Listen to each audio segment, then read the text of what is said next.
Hey everyone! A while back, we did a video on how TSM Bjergsen set up a gank by controlling the wave to bounce it back towards himself in 3 waves. Even without a gank, techniques like these are useful in bot lane too, especially when you're against an all-in support like Thresh, Blitz, Leona, and Alistar. So in today's video, we're going to show you how I used the 3-wave plan as Lucian Soraka to completely shut down a Misfortune Leona in Platinum Elo. Of course, some of you may have missed our last video covering this strategy and may be wondering what it is. We'll get to it real soon, but first, let's break down the matchup and put together a game plan. Lucian and Soraka have the advantage in poke and sustain thanks to Soraka's range and healing. On the other hand, Misfortune and Leona have a ton of kill pressure if they can land an all-in since Soraka is fragile. So, our opening game plan will look like this. Mission 1, abuse their level 1. We have strong poke and range advantages from level 1, whereas Leona has to be in melee range to do anything useful. The more we can leverage this advantage early on by landing poke, the less threatening their all-ins will become, since they'll be too low to win the fight. Mission 2, slow push the first wave. Slow pushing from the first wave will facilitate us looking for damage level 1. We'll also beat them to level 2 outside of their tower, which is crucial to executing mission 1. And if we don't crash the wave before they hit 2, at least we'll have a fat wave to keep us safe until mission 3, crash the third wave. This is the 3-wave plan. We'll build a slow push from the first wave, crash it to their tower, and bounce it back towards us. This allows us to push and pressure while they're level 1, and then cover our butts by getting pushed in by the time they can all-in us at level 2. Alright, let's get into it. My jungler starts the game at our topside jungle, so I have a leash advantage. Consider our missions to abuse their level 1 and start the lane slow pushing. How should I use my leash advantage to carry out my game plan?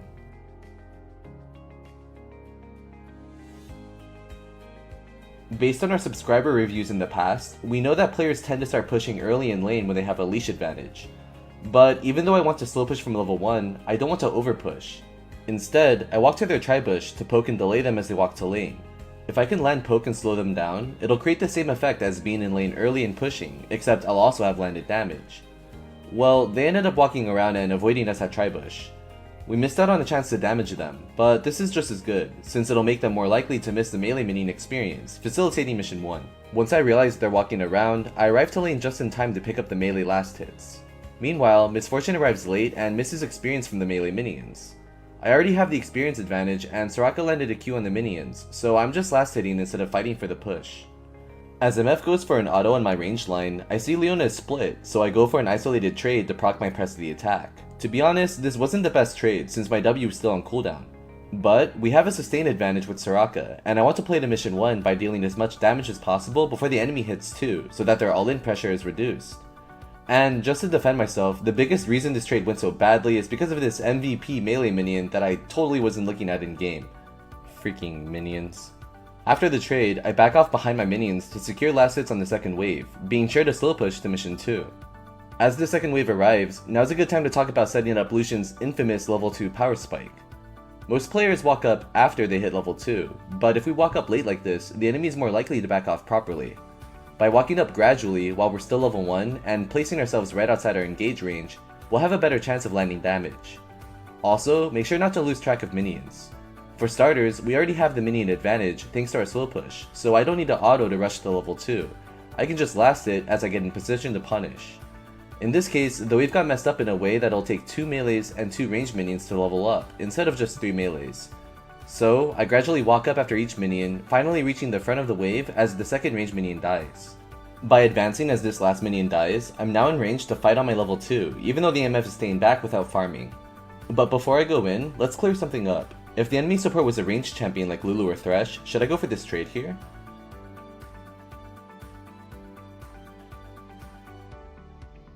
To be clear, no I wouldn't. Why?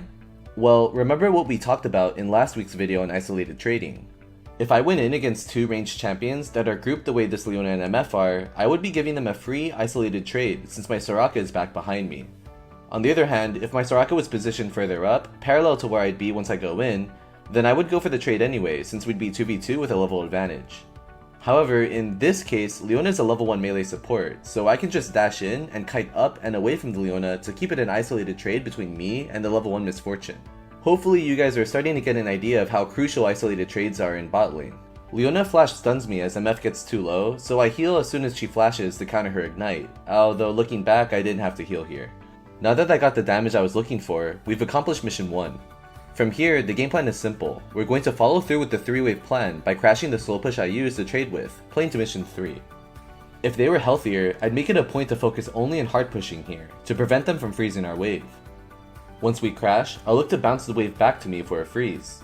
In doing so, I can use my HP advantage to zone, fish for kills, or force a recall, as opposed to just shoving waves in and allowing them to farm in their tower while they're low. When the wave crashes, I have a chance to use my wave pressure by either damaging tower or looking for more poke. We've found that players often don't know what the best way to snowball an advantage is. Which would you try to do?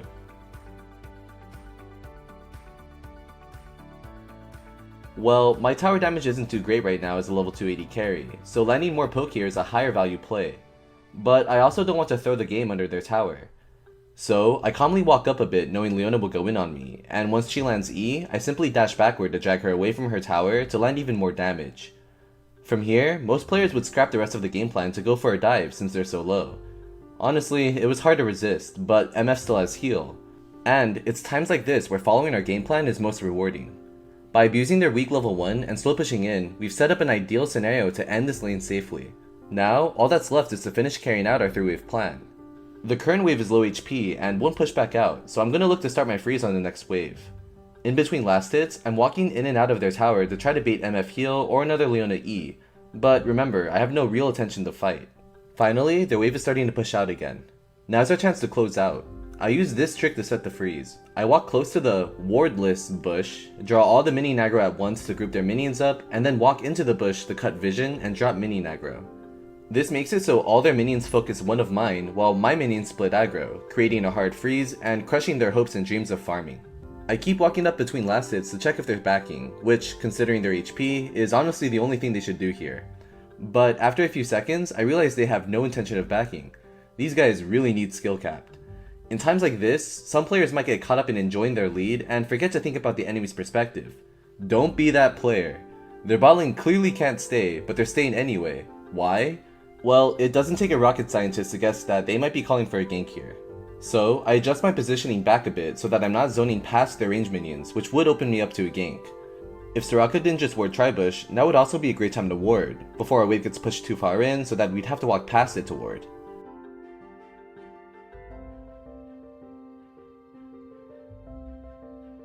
Eventually the gank shows up, but it's just a Shyvana and the enemy lane is still low, so I know that I can win this 3v2. Let's roll the clip first.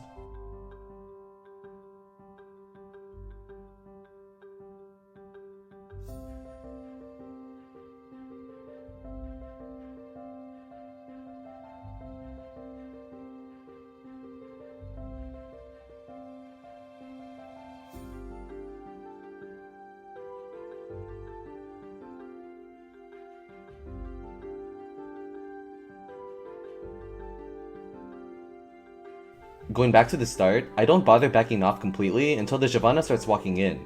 This way, if she gives up the gank anyway, I've wasted her time for as long as possible.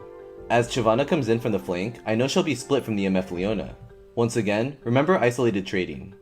MF and Leona failed to engage before Shyvana walked in, so Shyvana will be alone 1v2 against me and Soraka for a moment. This is a good opportunity for an isolated trade, so I turn on the Shyvana and kite upward, away from MF and Leona.